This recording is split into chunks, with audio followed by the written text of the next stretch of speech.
Livro Diálogo com as Sombras, autoria Hermínio C. Miranda. Resumo e conclusões. Creio haver chegado ao final da tarefa que me impus, na tentativa de fixar no papel alguns dos muitos ensinamentos amealhados em mais de uma década no trato íntimo e permanente com inúmeros companheiros desencarnados. Não me foi possível evitar que este livro se revestisse das características de um depoimento pessoal, pela razão que me parece muito simples e válida, de que ele é mesmo depoimento pessoal, pela própria natureza das experiências que procura transmitir. Seu objeto é o ser humano, usualmente em penoso estado de desarmonização interior. Não são quantidades físicas de substâncias químicas, cujas reações podemos prever, estudar e repetir à vontade, na frieza clássica dos números, dos pesos, das medidas. Os irmãos que comparecem aos nossos grupos mediúnicos estão em crises, por vezes seculares e até milenares. Perderam-se no emaranhado de suas perplexidades e não podem atinar sozinho com a trilha que os leve para fora do poço profundo e escuro, de volta à luz abençoada do Senhor, sob a qual possam contemplar suas imperfeições e empenhar-se em alijá-las do coração.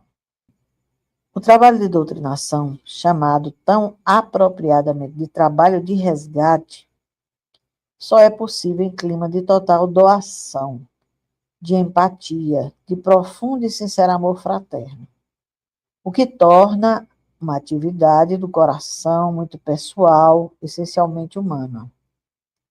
Não há nele espaço para meias-verdades, fingimentos inocentes, indiferenças ou comodismos.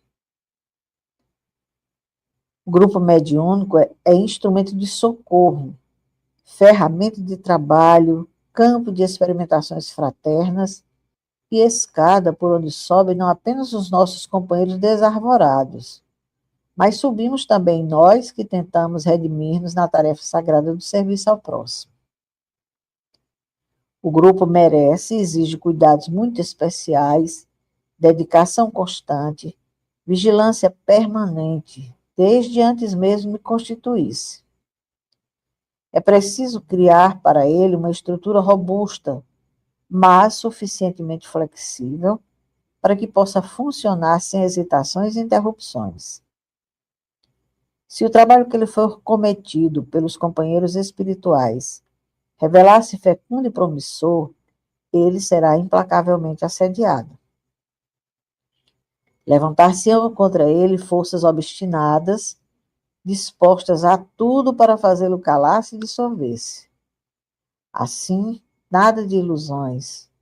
A medida de seu êxito, em termos espirituais, é precisamente a perseguição indormida, a pressão assídua de companheiros em desequilíbrio que não hesitarão diante de nenhum recurso para destruí-lo.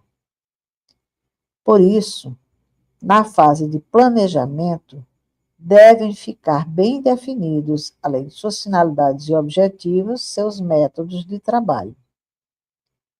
Nunca chegaremos a prever todas as situações que um grupo poderá enfrentar, mas seus métodos têm que ser suficientemente ágeis para as acomodações necessárias, sem prejuízo das tarefas que se desdobram. Nunca saberemos o suficiente em matéria de contato com os nossos irmãos desvairados pela dor e pela revolta.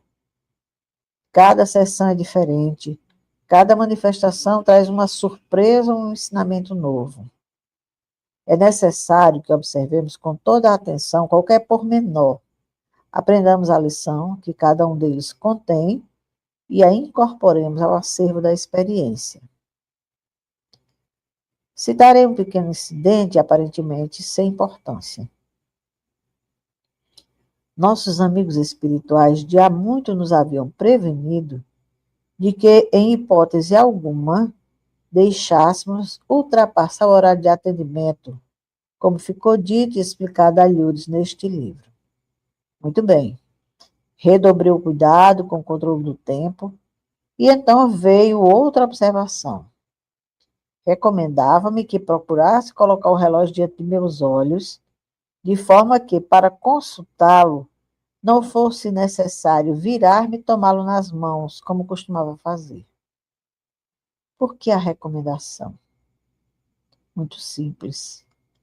Não apenas a preocupação excessiva com o tempo pode desviar-nos do clima exigido pelo trabalho, mas porque até mesmo o próprio gesto de voltar-me poderia quebrar a continuidade da tarefa junto ao irmão incorporado, exigindo provavelmente esforço maior dos companheiros desencarnados. Quem poderia imaginar que a mera posição de um relógio na sala de trabalho fosse tão importante a ponto de merecer advertência específica?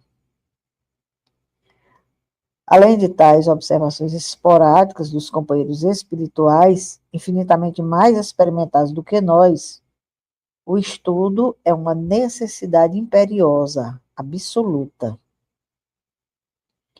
Temos a tendência de julgar que sabemos mais do que realmente sabemos. É fácil testar essa verdade. Leia você, leitor, qualquer página do Livro dos Espíritos ou do Livro dos Médiuns e verá que há sempre aspectos que você não havia ainda notado. Observações que passaram despercebidas, ângulos insuspeitados, por mais que você esteja certo de conhecer bem a obra de Kardec. O mesmo é válido para qualquer outro documento doutrinário sério, como as obras complementares. O aprendizado tem que ser constante por várias razões. Primeiro, porque nossa memória é falha e leva-nos a esquecer recomendações e instruções importantes já lidas no passado. Segundo, porque mesmo durante a leitura, a mente divaga e temos trechos substanciais sem a participação do consciente. Um grupo, porém, não são apenas finalidades, objetivos e métodos.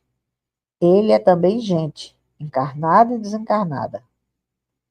Quanto aos encarnados, nossos companheiros em torno da mesa, toda a atenção deve ser posta em selecioná-los. O grupo tem que começar de maneira certa para subsistir. Se for constituído à base de elementos inconstantes e inseguros, serão remotas suas possibilidades de sobrevivência e inseguros os trabalhos, por melhores que sejam as intenções. Além dos demais pontos críticos, a seleção dos médios é da mais alta importância, bem como a maneira de tratá-los e integrá-los no trabalho, a fim de que possam dar de si mesmo em clima de segurança e confiança. O médio não deve dominar o grupo, nem ser dominado por ele, e se importar-se como um dos trabalhadores que o compõem. Se a recomendação de estudar sempre é válida para o grupo como um todo, para o médium ela adquire as proporções de uma obrigação. O doutrinador não será jamais o sumo sacerdote de um novo culto, a impor ritos e fórmulas mágicas, a ditar ordens como um general em campanha. Ele é apenas um trabalhador, o que não significa que a disciplina do grupo deva correr à matroca. Usualmente, o doutrinador acumula as funções de dirigente encarnado dos trabalhos pela simples razão de que, no contexto de um grupo humano, alguém precisa assumir a liderança. Liderança, porém, não é despotismo. Se ele é também o dirigente humano, precisa contar com o respeito afetuoso de seus companheiros para que possam trabalhar todos em harmonia. Se sentir que não tem condições pessoais para doutrinar, deve atribuir essas funções a outros membros da equipe que julgue mais bem qualificados. São rigorosas as especificações de um bom doutrinador.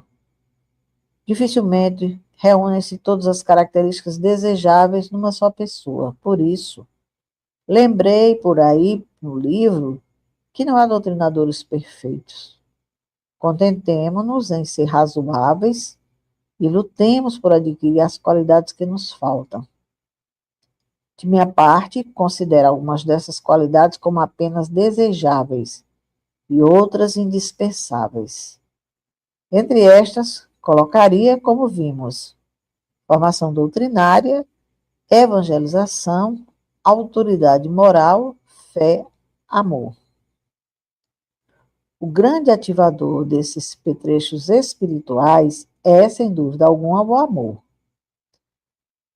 Para o doutrinador, o preceito evangélico do amai-vos uns aos outros e aquele outro, amai os vossos inimigos, não são apenas frases bonitas para declamar os espíritos, mas condições essenciais ao trabalho.